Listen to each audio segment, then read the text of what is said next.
Good morning, everyone. My name is Claire Leather. Thank you so much for joining us today for our February Data to Drive Decisions webinar. Our topic today is the introduction of a brand new first of its kind tool, the provider payment tool. And I'm joined today by a couple of great presenters, but I'm biased. My colleagues, Carrie Frank is joining us today. She's the Vice President of Communications and Marketing here at CIVHC, who will be demoing this new tool for us and sharing use cases. Tim Janader, the Senior Healthcare Data Analyst that helped develop this tool, is here to share a bit about the challenges and opportunities in creating the tool's methodology. And we do have a special guest joining us for our Q&A, who's not pictured here, Sharon Allery from the Human Services Research Institute, which is our data vendor and partner in creating this report. So before we jump into the presentation, just a few housekeeping items. All lines are muted, but please feel free to jump into the chat box with any of your questions. We want this to be an interactive experience. We'll do our best to address any clarifying questions as we go on, but we do have a formal Q&A at the end, so there will be time to get to everybody's questions at the very end. This webinar is being recorded. Slides and a link to the recording will be posted on the event resource page at civhc.org. So just a little bit about CIVHC in case you are joining us for the first time. We strive to empower individuals, communities, and organizations through collaborative support services and healthcare information to advance the triple aim of better health, better care, and lower costs. We are a nonprofit, and we pride ourselves on being nonpartisan, objective, and an independent organization. We serve a wide variety of stakeholders who we call change agents. These are the folks who have boots on the ground, the ones making a difference in healthcare, and they can be individual employers, hospitals, clinicians, researchers, payers, state agencies, legislators. But as you can see from this visual here, at the center of everything we do is the consumer. All our activities are aimed at improving the lives of Coloradans ultimately via advancing the triple aim, and that is really what guides our work. So today we'll be talking about data that is in the Colorado All Payer Claims Database, which CIVHC administrates. So what is in the Colorado APCD? So there's quite a bit, actually. 870 million claims. We have 36 commercial players represented, plus Medicaid and Medicare. We cover over 5 million lives, including 50% of the self-insured population. This amounts to nearly 70% of the covered lives in the state for medical coverage only. And the database goes back all the way to 2013. So we have really robust trend information as well, which makes it a very useful tool. So what's not in the Colorado APCD? Federal programs such as the VA, TRICARE, Indian Health Services, a majority of ERISA-based self-insured employers, uninsured and self-pay claims, and then some supplemental information or incomplete info. So what do we do with all this information? Well, we turn it both into public and non-public data. So public data is what we're going to be talking about today when we talk about the provider payment tool. And we have a slew of other public reports you can find on our website. And we also have non-public data that is licensed to those change agents we were just discussing that are working to advance the triple aim and that meet very specific project needs. So the agenda today is pretty straightforward. We're gonna learn how to use the new provider payment tool. We're gonna understand the methodology challenges and subsequent solutions. We'll do a scenario demo to show how the use cases for the tool. And then we'll also share a bit about other price transparency efforts that are happening at the state and federal level. And then we'll answer some questions. So I'm going to pass the baton to my colleague, Carrie Frank, to get into the background of the tool. Thank you so much, Claire. Great introduction.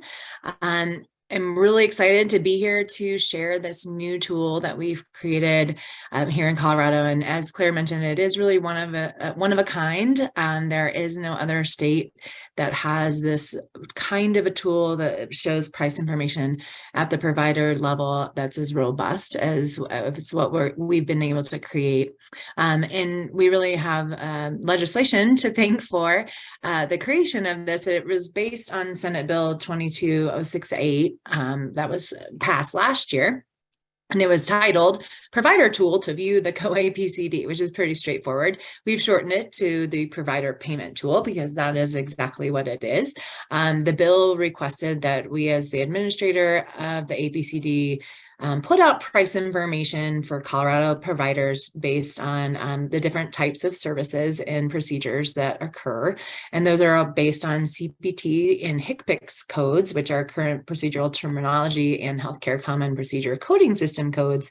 And those are across medical, surgical, and diagnostic services. So that's at a high level what we were asked to do, but we are also asked to kind of look at the data in a number of ways by codes and years. So what we did was we looked at all current effective in 2021 codes for those CPT and HCPS codes that had enough volume. And when we talk about volume, what we looked at was at least a statewide volume of 30 or more claims for the ones that we were displaying. And that is across 2018, 2019, 2020, and 2021. So we do have that historic view. Also looking at what the different prices are for different payer types. So we have commercial as a filter, Medicaid, Medicare Advantage, and Medicare fee-for-service options for users. And then the display is the total allowed amount, which is what the payer paid and the patient paid combined. And then we have those prices broken down in 4 different ways. The 25th, which is the lowest percentile, and the 75th on the top end, and then that 50th percentile, which is really the median or the most common price. We also have the 60th percentile available because that aligns with what we produce on an annual basis for the surprise billing out of network bill that we've been producing data for several years now in partnership with the Division of Insurance. And then we also have average prices too. So there's a lot of information that you can look at a lot of different ways. And because anesthesiology payments are very complicated, we also have a whole tab dedicated to anesthesiology payments.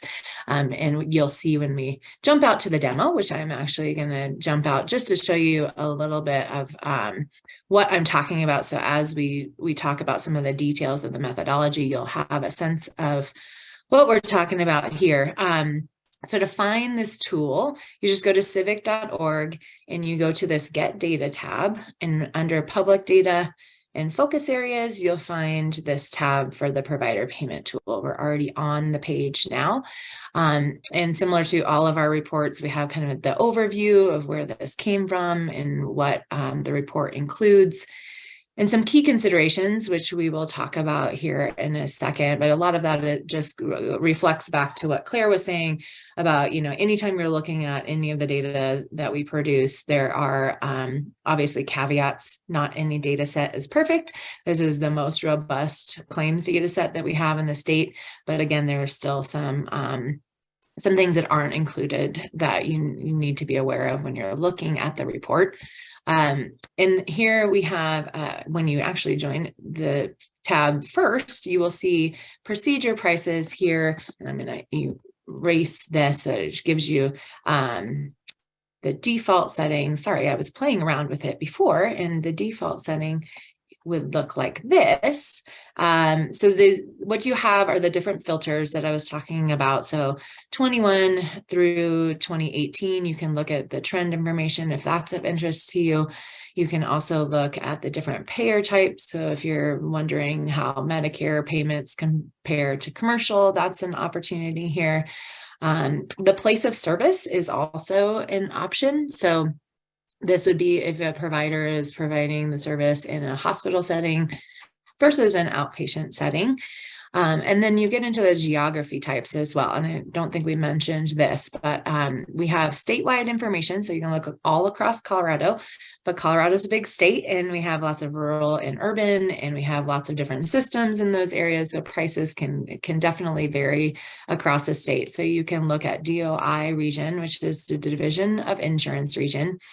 And don't be alarmed if anything like this pops up when you're using the tool. It just means you need to select the geography. So that's something we've had people have questions about. So make sure that when you are changing the geography type that you actually select something within here. So if we wanted to look at Fort Collins, for example, you need to click on that. And then you have that option to look at a particular type of provider or a setting. So it might be that you are looking for a dental provider, or you're looking at an optometrist or physician assistant, or maybe it's in a particular setting like a lab or a home health or community-based provider. So lots of different options there. And then when you come to the tool, it's going to give you all of the data that's available, which is a lot. There are tons and tons, thousands of CPT codes out there and HCPS codes. So if you are interested in a particular code, you can actually type that in, and I'll demo some of that later on in our hour here today. So that's an overview of just the procedure prices that are non-anesthesia. And then when you click the arrow, you get the anesthesia tab. So the anesthesia tab is set up very differently because of the way that anesthesiologists and different types of anesthesia providers are paid. So you get similar opportunities here in terms of the filters at the top. So the years and the commercial versus other payer types, place of service, the geography types, you can look at county, all the same things. But what's different here is that there is a particular list of all of the types of anesthesia codes. So it's a long list that you can choose from here. And the way that anesthesiology gets paid is that you also have to consider the status of the patient and who is providing the care. So the physical status is here. And so you would enter that in. And if you are aware of what types of these P1, I had no idea what the P1 through P6 were.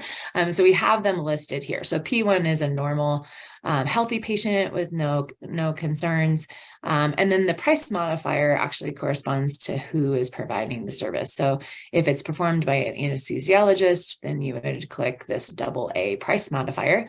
And then it's also part of the calculation to know how many minutes are included in that particular procedure. So for example, this one here, we have 4, which would mean it was an hour-long procedure, but you can change that. If it's only a 15-minute anesthesia, then you can select that 1.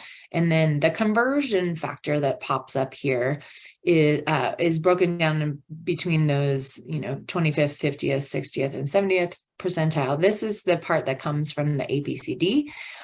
Those are the payments that are most typical for what we've selected. And then that calculated reimbursement rate is based on the physical status, the price modifier, and the time units.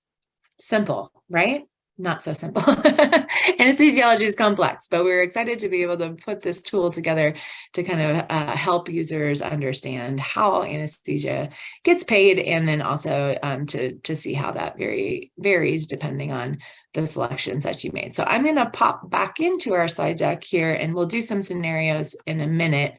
But I do want to hand it over to our colleague Tim in just a second. I'm actually going to go through these key considerations too. Sorry, I was jumping ahead.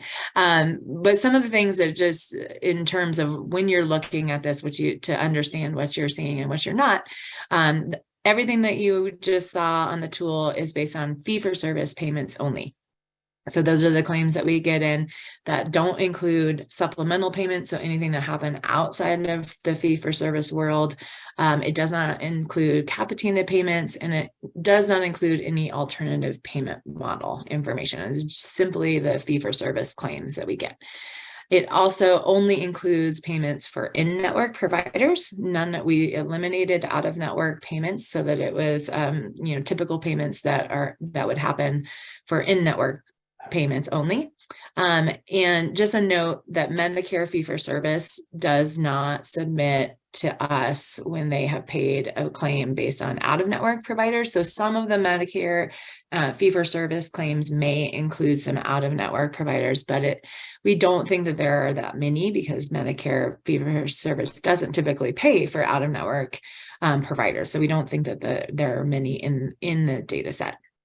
And then it also, again, represents the total allowed amount. So that's both the plan paid and what the patient was responsible for, and just to professional and provider fees. So it does not include anything else that happens. So if it was an imaging service, for example, is just the price that the radiologist got paid for looking at the imaging service. It's not the facility fee that you may have on top of it if you went to get that imaging procedure in a hospital. So with that, I will also turn it over to Tim. Tim, go ahead, and he's going to address some of the methodology challenges that we overcame with this, which were quite fast. Yeah, thank you, Carrie. So throughout the process of creating this tool, we ran into many methodological decisions that were often quite challenging. So first, the bill called for the reimbursement rates for all procedure codes with sufficient volume recorded to the Colorado All-Payer Claims Database. As Carrie stated, we determined this volume to be 30 or more claims statewide. If a code was reported to the database fewer than 30 times, percentile results would be skewed and unreliable, and therefore were not included in the tool. Also, codes with insufficient volume when reporting on the county level are displayed at the region level. And if a region had insufficient volume, then the tool displays the statewide results for that code. We only use codes that were in effect in 2021. So codes that had been retired previously are not included in the tool. Also, it was sometimes unclear whether a code was submitted to the database with per unit costs, like per hour or per milliliter, rather than a flat fee cost. Therefore, we had to make some decisions and treated a code as per unit if it was, one, specifically submitted as per unit, or had a definition that implied units, or the unit field on the claim was greater than 1 on at least 3% of the claims that contained that code. Otherwise, it was treated as flat fee reimbursement. Next slide, Carrie. Thanks. The language of the bill also requested that results be viewable and searchable by year, county, geographic rating area, payer type, service setting, and provider type. The breakout by provider type was the most difficult. We decided to use the service provider's taxonomy code as reported on the claim. The provider's taxonomy code, as registered with the National Plan and Provider Enumeration System, or NPES, has 3 levels. From most broad to most granular, they are practitioner type, classification, and area of specialization. In order not to spread the data too thin, we decided to use that first level, the most broad, the practitioner type. Using either of the more granular levels would have left too few claims in each category to be reliably analyzed. We also found that the information submitted on a claim often referred to a provider's organization, like a hospital, clinic, or practice, rather than the individual provider themselves. Therefore, we made the decision to refer to the provider's information as provider type or provider setting.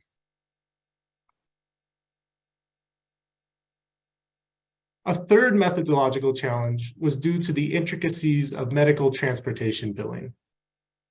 We estimate that commercial claims for in-network ambulance services submitted to the Colorado All-Payer Claims Database account for only 20% of all commercial claims for ambulance services, and that 2/3 of ambulance claims in the APCD are out of network.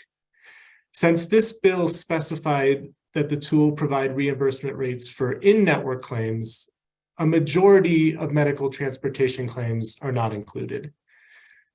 We did include all the appropriate available claims in the APCD and documented this issue in the methodology. And finally, as Carrie was explaining when she was going through the tool, billing for anesthesia is different than most other procedures. Reimbursement for anesthesia services are calculated based on the difficulty of the procedure, the time the procedure takes, and modifying factors such as the health of the patient. These factors are considered in the formula shown here to determine the ultimate reimbursement rate. We had conversations with payers and anesthesiologists who helped us determine that the best option for the tool would be to create the calculator that Carrie showed earlier, where the user could input the relevant anesthesia information. In order to do this, we needed to calculate conversion factors by geographic region, payer, and provider type.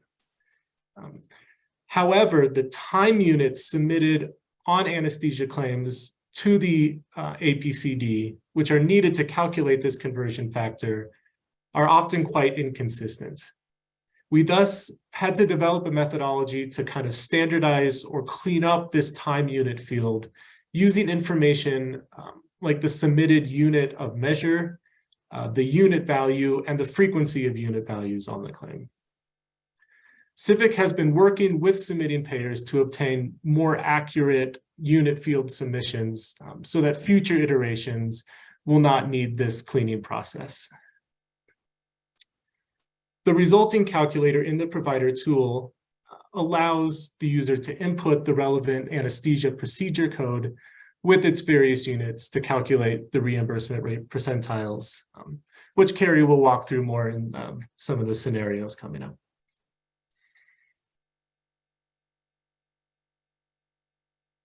Thank you, Tim. So now that you've kind of gotten a look at the tool, I think so much information and it's a little bit overwhelming.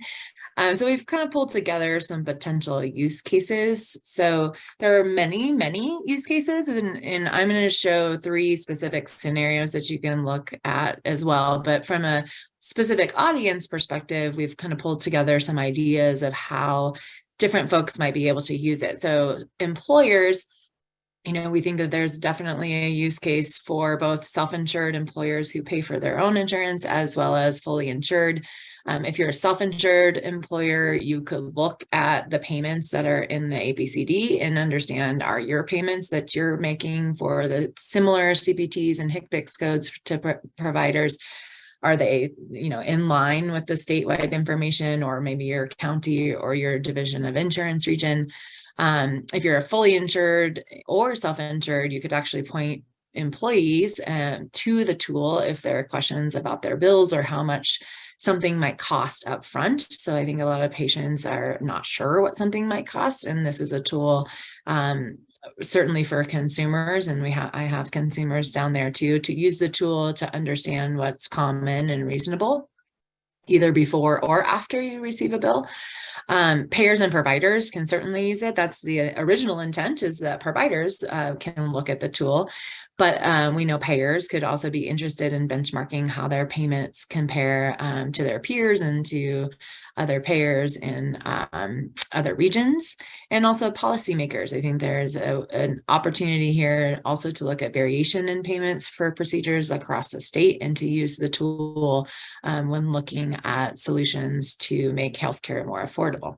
Those are just a few of the potential use cases. I think that there are many, and we actually look forward, if any of you are using the tool now and want to chat in how you're using it, or if you've used it, we would love to hear from you because we like to collect that information and kind of understand once we put things out in the world, how it gets used. We are really excited to make sure that we understand that, because this is something we'll be doing every single year as well, updating this data on an annual basis. So we want to make sure the tool is useful, and if there are changes that we can make on an annual basis, we would love to know that too. So I will walk through a couple scenarios. One will be common prices that are paid for a particular CPT code for skin cancer removal and how that has changed over time, how prices for office visits vary among different providers. And then we'll look at an anesthesiology code as well to see how it differs between different types of patients, and then also by inpatient and outpatient setting as well. So I'll pop back over to our fun little tool here, and we'll go back to our original, settings. We'll go statewide in Colorado. And our first scenario would be the skin cancer removal from the facial region, which I have to look at my cheat sheet because I do not know that code off the top of my head. So it is 11642. And so once you click enter, it will pull up that particular code. So we didn't talk a lot about the output here, but again, as I mentioned before, you'll have the average payment comes up first. So the average is $258.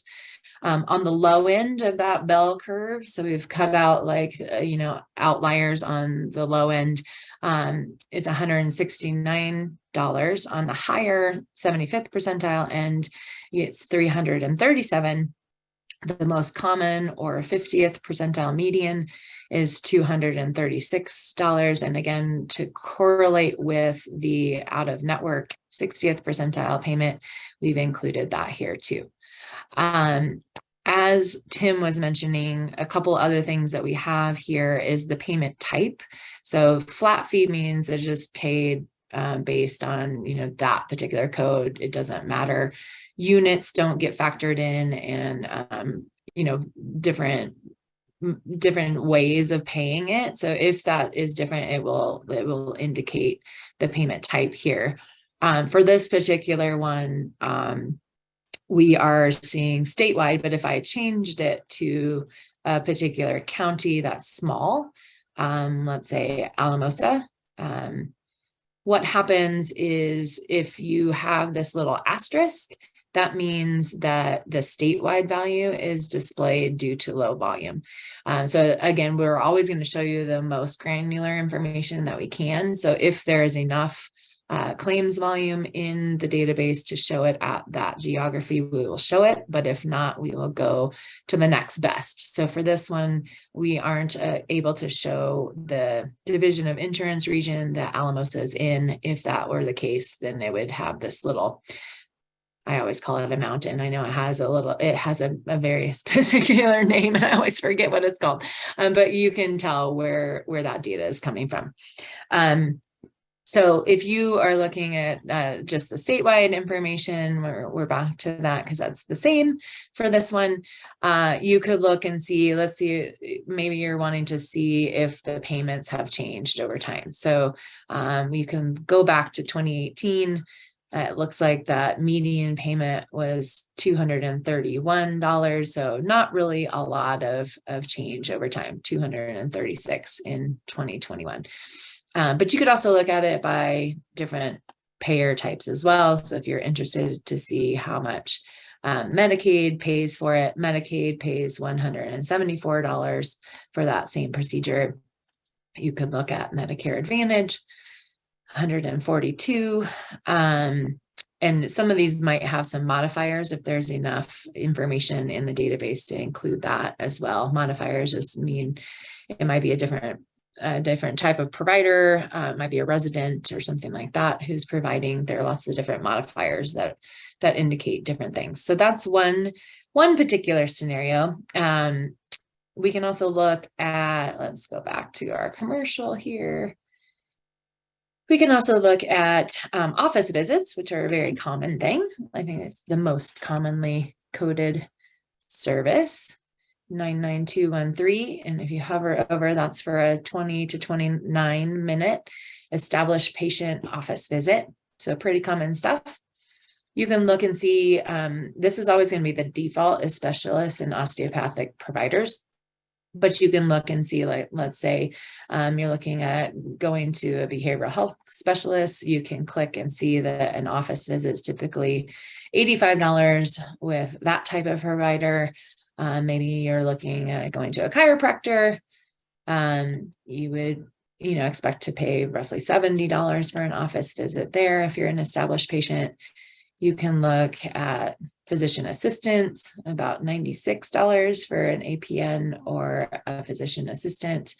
So lots of different ways you can look at office visits, which is, I think, something that something we're proud of being able to display, because there hasn't really been a tool in Colorado to be able to understand what a common price is for office visits. And then we'll pop over to anesthesiology again and show you if we were looking at, let's say we're getting a hernia repair, which is an 830. So you scroll down, find the procedure. This one you have to scroll through, you can't type in, but it's a limited number, which is nice. This is, again, a normal healthy patient, P1, and an anesthesiologist performing it is the price modifier AA. I looked it up. A hernia procedure usually takes about 45 minutes. So every 1 equals 15. So we would type in 3 and then you hit enter. And that would give you the conversion factor that goes in from the APCD, again, would be what gets calculated here. And then based on the physical status, price modifier, and time units, you can estimate that the median price would be about $702 for that procedure that goes directly to the anesthesiologist. Now, if you had a patient that had more severe disease, you can see that bumps up the payment. And then if you wanted to look at whether you are having that procedure done in a hospital setting or an outpatient setting, you have the opportunity to look at inpatient. So inpatient's actually the payments for the anesthesiologist is a little bit less. You have the facility payment that you would have to pay on top that might be a little bit more. So that's something to consider, but about the same, about $500 difference there. So that is my little demo. I'm going to hop back over to there are really hundreds of thousands of ways we could use it. It was actually hard to find three ways of using it in isolating, because we know that there are so many ways that you could use the information. And it's really, one of lots of tools that exist out there in the world in terms of prices, but really the only tool that we're aware of in Colorado, and certainly that we create based on the APCD, that have payments directly to providers. We do have the Shop for Care tool on our website as well. And the Shop for Care tool is based on facility payments. So those facility payments include named hospitals and named imaging and other types of facilities.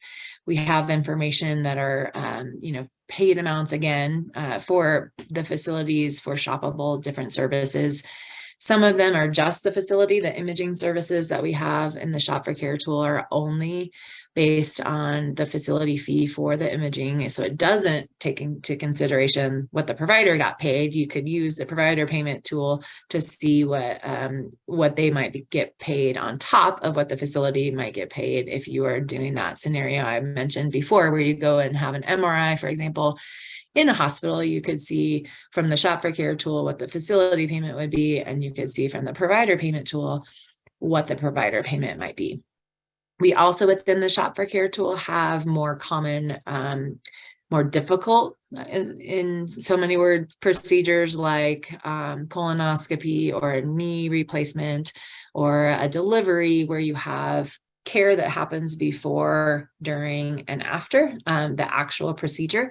And those shoppable experiences, the price tag includes the whole episode of care. So before that happened, and it includes prices for not only the facility, but also for the provider, all combined. So it kind of gives anyone looking for an all-in price, a kind of an understanding of what the price might be. Then we also have our out-of-network report that we produce on an annual basis. I mentioned this as part of the Colorado No Surprises Act. And this we produce on an annual basis. And it is in-network payments at that 60th percentile for the majority of the information that we provide. And that is the designated information that providers need to use to understand if they are out of network, how much they can bill. And how much the payers should reimburse. And then there also is another report that we produce in conjunction with the DOI, and it's called the Colorado Hospital Price Report. And that is information at the named hospital and payer level for top inpatient and outpatient procedures. So there's a lot of information out there. And we know that it's a little complex, and we're actually working with DOI and the Hospital Association and Medicaid, and to kind of think about all the tools that are out there, and figuring out how might we be able to streamline some of these reports that are out there and make everything a little bit more user friendly. So know that that's in progress. If you have any suggestions on that, please let us know. But other state efforts, state agencies are developing price transparency reports. There is the House Bill 22-1285 that passed last year that prohibits hospitals from pursuing debt collection if the hospital isn't in compliance with the federal price transparency law, which, if you're not familiar with that, it requires the hospitals to post information on their website in a machine readable format for information at the procedure level and at the payer level as well, to show prices so that patients understand going in. That's based on that federal hospital transparency rule that I showed down there. Payers are also having to do the same thing and put information out on their websites about price information. We've been working with HCPF to see how the hospital prices compare to what the APCD submissions look like. And I think that HCPF's considering building a tool as well for consumers based on that published information that the hospitals put out. And I think that is the end of our formal presentation. But we'd love to hear from you guys if you've used any of these tools, if you have suggestions, not just about the provider payment tool, but other things that we put out that have price information. We're always welcoming thoughts and ideas, and want to make these tools accessible and really usable for the work that others are doing out there. So I think we have plenty of time for Q&A, and Claire's going to lead us through that.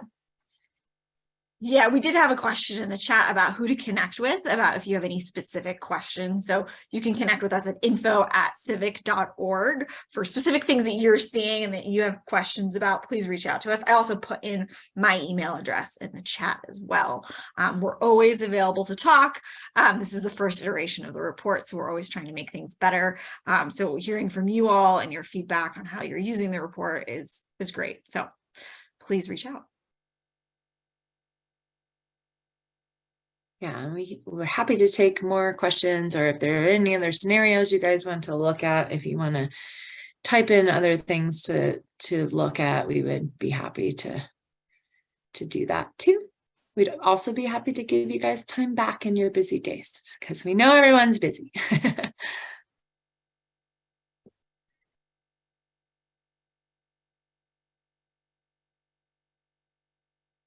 All right. Well, seeing none, I think we did the awkward pause for long enough. Official awkward pause. Thank you, everybody, for joining us. Thanks, Tim and Sharon. Sharon was kind of the mastermind behind this. She did such a fantastic job, and Tim as well, helping us work through the methodology. As we mentioned, it was not easy to develop this. We're very proud of how simple the tool looks on the outside, but in the trenches, we had a lot of things to figure out, and a lot of work went into this. So proud of our teams on this. And yes, thank you all for joining us. And we look forward to seeing you at the next Data to Drive Decisions webinar. Thanks, everybody.